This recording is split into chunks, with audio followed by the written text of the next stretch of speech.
वो चलो इस क्वेश्चन में आपके सामने 4 फिगर दिया हुआ और बोला कि इसमें कौन सा ऑप्टिकली एक्टिव होगा। तो ध्यान ना, ऑप्टिकली एक्टिव होने के लिए सिंपल है, आपका फिगर जो है प्लेनर नहीं होना चाहिए।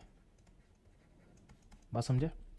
इसके अलावा बोला गया है कि सिस्टम में जो कोई भी सिमेट्री एलिमेंट नहीं होना चाहिए, यानी उस सिस्टम में पीओएस नहीं होना चाहिए।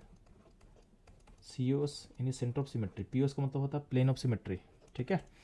तो प्लेन ऑफ सिमेट्री नहीं होना चाहिए, सेंटर ऑफ सिमेट्री नहीं होना चाहिए। इसके अलावा क्या हो सकता है, AAOS alternate axis of symmetry नहीं होना चाहिए। तो ध्यान देना, उतना डीप पे नहीं जाएंगे हम लोग, बस हमारा काम 1 और 2 से ही हो जाएगा, ये दोनों नहीं होना चाहिए। अच्छा, जो प्लेनर फिगर होता है उस फिगर में ऑटोमेटिकली पीओएस हो जाता है। तो फिगर प्लेनर होगा तो पीओएस होगा तो क्या होगा, ऑप्टिकली क्या हो जाएगा, इनएक्टिव हो जाएगा। ध्यान देंगे, आपका जो ए फिगर है इसमें क्या सिस्टम क्या है, प्लेनर है। बी भी क्या है, प्लेनर है। सी भी क्या है, प्लेनर है। अब जो डी वाला फिगर दिया हुआ आपको, डी में क्या है, बल्कि ग्रुप अटैच है यहाँ पे। तो इसके कारण क्या होता है, इनका जो प्लेन है सेम नहीं होता, तो फिगर हो जाता है नॉन प्लेनर।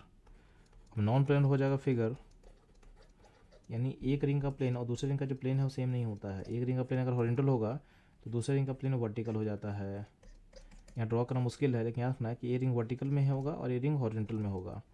तो ये जो ब्रोमीन दोनों दिख रहा है वो सेम प्लेन में नहीं है। सिमिलरली आपका जो आई दिख रहा है सेम प्लेन में नहीं है। तो इसके कारण क्या होता है कि इस फिगर में पीओएस, सीओएस और एओएस का एब्सेंस है। अगर एब्सेंस होगा तो क्या होगा, सिस्टम क्या हो जाएगा, ऑप्टिकली एक्टिव हो जाएगा।